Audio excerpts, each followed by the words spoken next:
मेरे ख्याल से इंडिया को अभी तक भी सुनील छेत्री का रिप्लेसमेंट नहीं मिला है। Lewandowski goes for it again! And then Ronaldo! Oh, it's Messi! Aguero!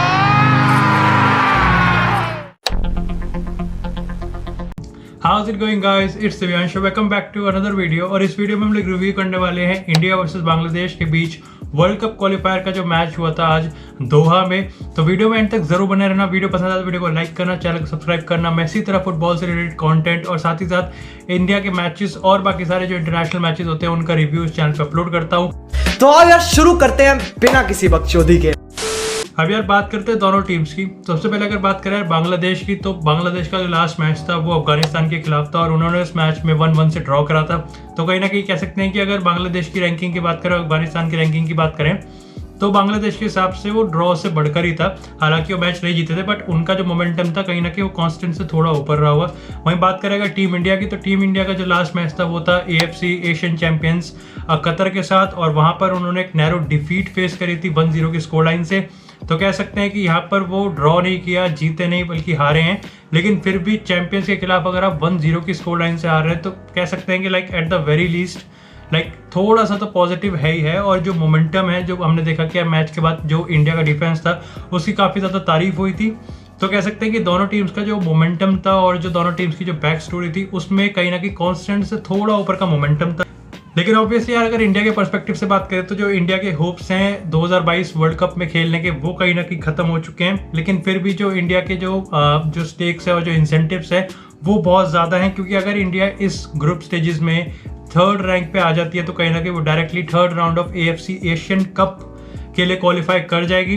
तो इंडिया के लिए ये वाला मैच काफ़ी एक मस्ट विन मैच था। वहीं बांग्लादेश की बात करें तो यार उनके लिए भी सेम सिचुएशन है, बट वो बॉटम में है। तो कहीं ना कहीं वो बस अपनी साख बचाने के लिए इस इंडिया के खिलाफ खेल रहे थे। बाकी यार बात करते हैं फॉर्मेशन की, तो जहां हमने देखा था कि यार कतर के खिलाफ इंडिया एज अ 5-4-1 फॉर्मेशन में खेल रही थी, वहीं यहाँ पे बांग्लादेश के खिलाफ वो 3-5-2 फॉर्मेशन में खेल रही थी, जहाँ 3 एट द बैक थे और वहाँ पे 2 विंग बैक्स का था और 2 स्ट्राइकर थे, वो थे मनवीर सिंह और सुनील छेत्री। अब यार मैच स्टार्ट होता है और एज एक्सपेक्टेड यही होता है कि जो इंडिया थी वो फ्रंट फुट पे खेल रही थी और बांग्लादेश थी वो बैक फुट पे थी। अब कंट्रास्ट की अगर बात करें तो अगर कतर के खिलाफ करें तो हमने पाक द बस करी थी और हमारे पास कोई चारा भी नहीं था। ऐसा नहीं था कि हमारे पास कोई ऑप्शन था, बस ये था कि हम मजबूर थे। सबसे पहली बात तो कतर के खिलाफ हम 10 मैन के साथ खेल रहे थे, हमें एक प्लेयर को रेड कार्ड मिल चुका था। अगर इस मैच की बात करें तो यार ये एक्सपेक्टेड भी है और क्योंकि ये इंडिया के लिए एक मस्ट विन मैच है तो कहीं ना कहीं ऑब्वियस था कि जो इंडिया है वो कहीं ना कहीं फ्रंट फुट पे रहेगा और जो बांग्लादेश है वो पाक द बस करके रहेगा। और हमने देखा भी यार काफ़ी ज़्यादा टाइम हो गया जब इंडिया ने एक्चुअली में लीड लिया है। अगर कभी उन्होंने गोल स्कोर भी किया है तो वो भी फ्रॉम बिहाइंड उन्होंने इक्वलाइज किया है, बट हमने देखा है कि इस पूरे टूर्नामेंट में उन्होंने वर्ल्ड कप क्वालिफायर्स में अभी तक एक भी बार लीड नहीं ली है। तो कहीं ना कहीं यहाँ पे यही जो ईगल्स टीमेक्स थे उनकी कहीं ना कहीं यही स्ट्रैटेजी थी कि जो बांग्लादेश है उनको बिल्कुल भी सांस लेने का, यानी कि उनको पोजीशन नहीं रखना चाहिए। और हमने देखा कि यार मैच में इंडिया की जो स्ट्रैटेजी थी वो थी 5 सेकंड पोजीशन स्टाइल, यानी कि प्रेस आफ्टर पोजीशन। आप कह सकते हैं कि अगर इंडिया पोजीशन लूज करती है तो ये इंडियन टीम की स्ट्रैटेजी थी कि वो 5 सेकंड के अंदर बांग्लादेश से जो पोजीशन है वो वापस लेगी, इररिस्पेक्टिव ऑफ द फैक्ट कि जो गेम है वो किस फील्ड में और किस सेक्शन में चल रहा है, चाहे वो इंडिया के हाफ में हो चाहे वो बार्सिलोना के हाफ में हो। अब अगर विदाउट द बॉल की बात करें तो यार यही उनका प्रेस आफ्टर पोजीशन की स्ट्रैटेजी थी। अगर विद बॉल की बात करें तो यार यहाँ पे मेरे लिए कुछ चीज़ें काम, मतलब हमारे लिए एज अ फैंस के लिए या फिर स्ट्रेटेजिक बात करें तो कुछ चीज़ें काम कर रही थी और कुछ चीज़ें काम नहीं कर रही थी। जो चीज़ काम कर रही थी वो सबसे अच्छी चीज़ देखने को, और मेरे ख्याल से इस पूरे मैच से सबसे बड़ा पॉजिटिव मैं ड्रॉ करूँगा वो ये है कि हमारे डिफेंडर फुद्दू नहीं है। हमारे डिफेंडर वो डिफेंडर है। सबसे पहले तो यार मैं ये कहूँगा कि सुदेश जिंगन और गुरप्रीत ये मेरे लिए इंडिया के वर्जिल वैन डाइक और एलिसन है। इस मैच में गुरप्रीत सिंह को इतना कुछ टेस्ट नहीं किया गया, ऑब्वियसली एक्सपेक्टेड था कि, लेकिन जब टेस्ट किया गया था कतर के खिलाफ तो हमें पता है Gurpreet Singh the great wall of India है। लेकिन जैसा मैं कह रहा था कि यार इस मैच में जो सबसे बड़ा पॉजिटिव था वो था इंडिया का डिफेंस। इसलिए नहीं कि उन्होंने एक्चुअली में बांग्लादेश के अटैक को कंटेन किया है, बल्कि इसलिए कि उन्होंने डिफेंस में एक्चुअली में एक कैरेक्टर शो किया है। उन्होंने अटैक में इतने ज़्यादा, उन्होंने अटैक में जो उनका कॉन्ट्रीब्यूशन था ना, उसकी वजह से कहीं ना कहीं मेरे हिसाब से जो डिफेंस था ना वो बहुत उठ के आया है। अगर हम बात करें यार डिफेंस की, तो उन्होंने प्रूव किया कि वो फुद्दू नहीं है, वो ना ही सिर्फ डिफेंड कर सकते बल्कि वो कॉन्फिडेंट भी थे इस मैच में वो, क्योंकि यार हमें पता है कि कतर के खिलाफ पिछले मैचेस में इंडिया का डिफेंस ही था जो सबसे बड़ा हाईलाइट था, कि उन्होंने कतर को जो एशियन चैंपियंस है उनको कैसे ना कैसे करके एक गोल पे रोक के रखा था, जबकि उन्होंने 38 शॉट लिए थे लेकिन फिर भी कतर सिर्फ एक गोल स्कोर कर पाई थी इंडिया के खिलाफ। तो कहीं ना कहीं इस मैच में हमने देखा कि जो इंडिया का डिफेंस है वो कॉन्फिडेंट भी है, वो आगे बढ़ भी रहा है, वो काफ़ी ज़्यादा एरियल थ्रेट्स भी है। मेरे को ऐसा नहीं लगता कि बांग्लादेश ने कोई बॉल आगे डाली हो और इंडिया का एक भी ऐसी बारी हो जब इंडिया ने वो एरियल थ्रेट नहीं जीता हो।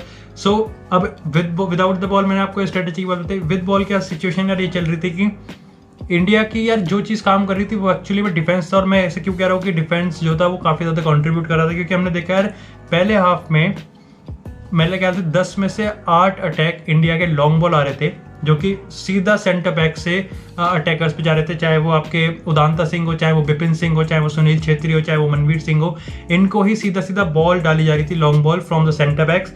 और ये चीज़ काम इसलिए कर रही थी मेरे हिसाब से, इस चीज़ में एक पॉजिटिव इसलिए क्योंकि यार इससे पता चलता है कि जो हमारे सेंटर बैक्स है वो एक्चुअली में एक बॉलर है, वो कॉन्फिडेंट है, वो क्रिएटिविटी एक स्पार्क आ सकता है कि लाइक होता है यार कभी कभार लाइक इस मैच में नहीं काम करा, लेकिन अगर जनरल बात करें तो इट एक्चुअली वर्क्स कि अगर आप सामने वाली ऑपोजिशन टीम को एक्चुअली में ऑफ गार्ड एकदम सडन स्ट्राइक के साथ अगर आप एक लॉन्ग बॉल डालते हो तो वो काम कर जाती है।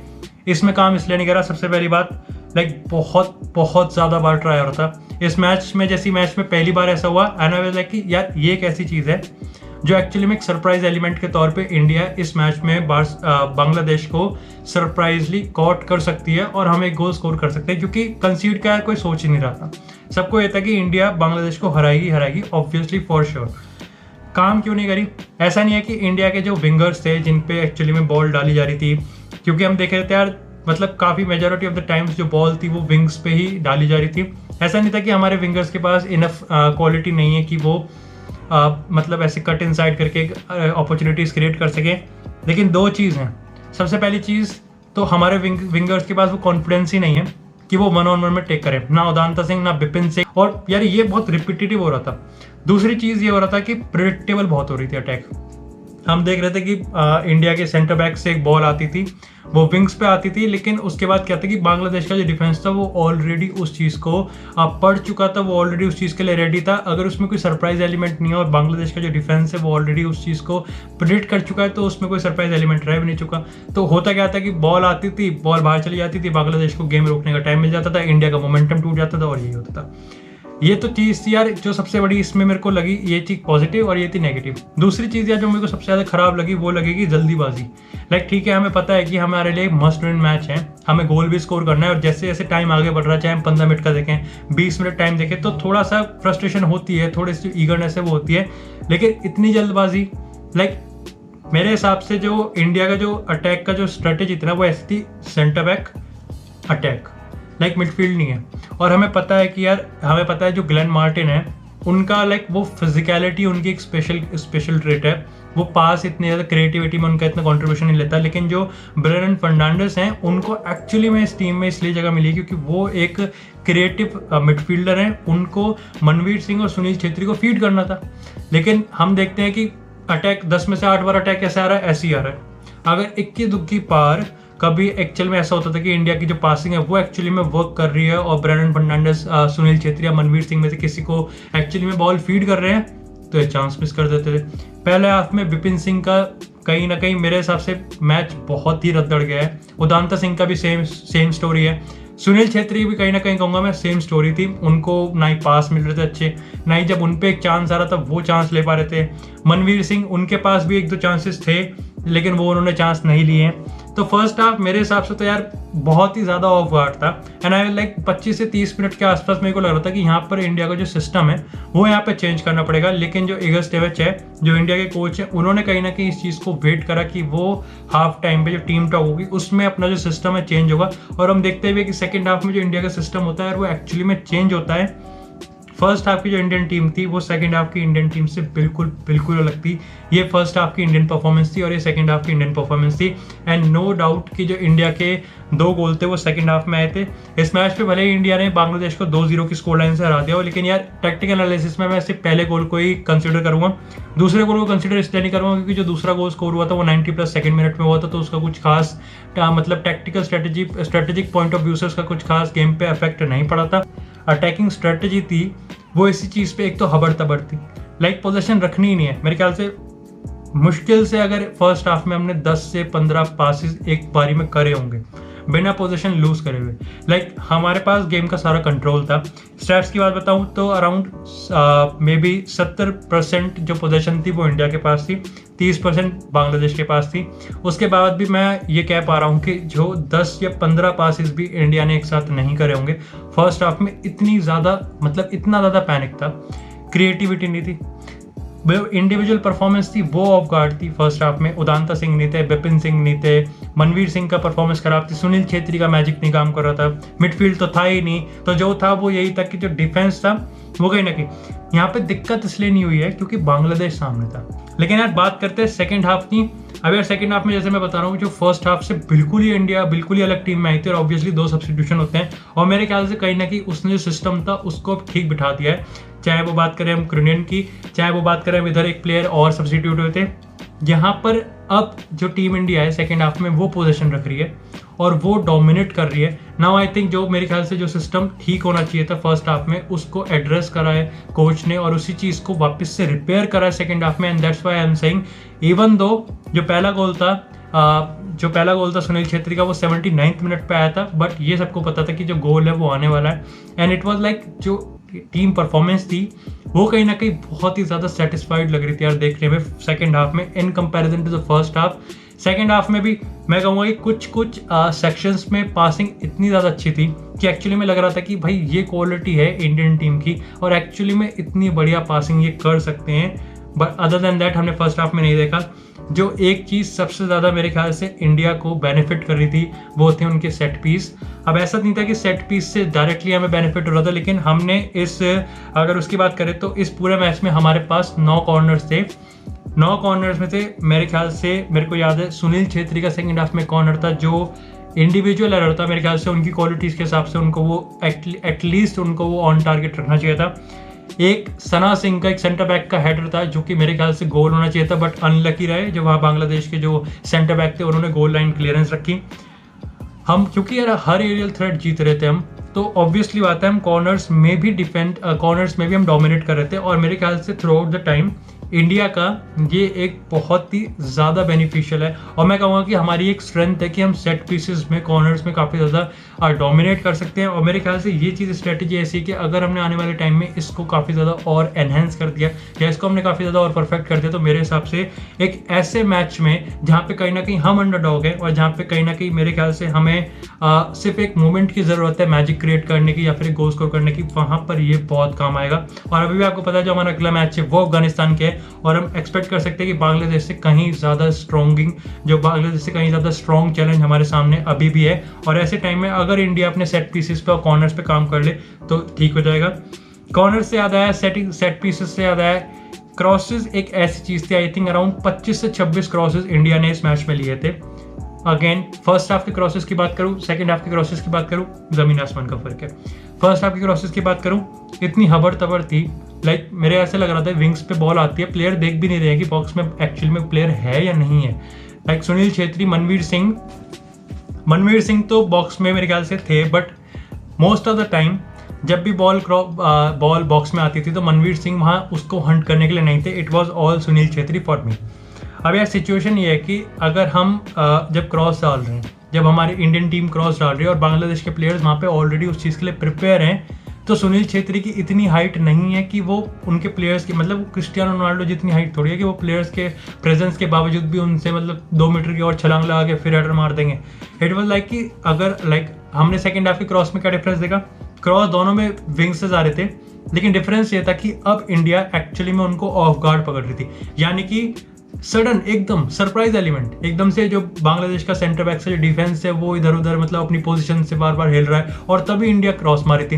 पहले गोल की बात करें, पहला गोल आता क्रॉस से है, लेकिन अगेन वही चीज़ है, इट वॉज जो बांग्लादेश का डिफेंस होता है, यहाँ पर भी सीन ये होता है कि 3 डिफेंस होते हैं और सिर्फ एक स्ट्राइकर होता है, वो थे सुनील छेत्री।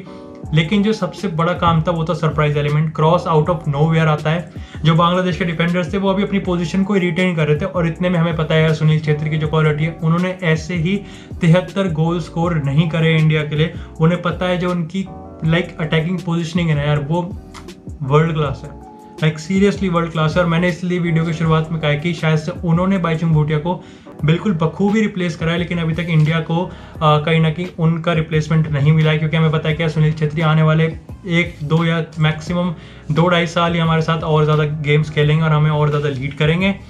लेकिन पहला गोल यार इसी की तरह स्कोर होता है कि हम देखते हैं कि ऑफ गार्ड पकड़ते क्रॉस आता है और सुनील छेत्री का बहुत ही एक्यूट एंगल से, टाइट एंगल से गोल स्कोर होता है। फर्स्ट गोल ऐसे ही आता है। सेकंड गोल की बात करें तो सेकंड गोल मेरे हिसाब से स्ट्रेटेजिक चेंज नहीं हुआ उसके बाद, क्योंकि बचा ही कितना था, लेकिन अगर उस गोल की बिल्डअप की बात करें यार, वो परफेक्ट गोल था। लाइक उस गोल के बिल्डअप में पासिंग थी, उस गोल के बिल्डअप में विजन था। जो पूरे मैच हम क्रिएटिविटी लैक कर रहे थे, जो पूरे मैच हम वो कॉन्फिडेंस लैक कर रहे थे, मेरे ख्याल से वो सारी उस गोल में झोंक दी। मिडफील्ड में बॉल है, मिडफील्ड से विंग्स पे बॉल जाती है, अंधाधुंध पासिंग नहीं हो रही है, अंधाधुंध क्रॉस नहीं डाला, उसने बॉल रोकी, सुनील छेत्री को पिन पॉइंट करा, सुनील छेत्री के पास बॉल आती है, वो टाइम लेते हैं और फिर उनकी फिनिशिंग का तो क्या ही कहना। लाइक ऑब्वियसली वो रोनाल्डो से ही पीछे हैं बस, तो ऑब्वियसली उनकी फिनिशिंग वर्ल्ड क्लास होगी।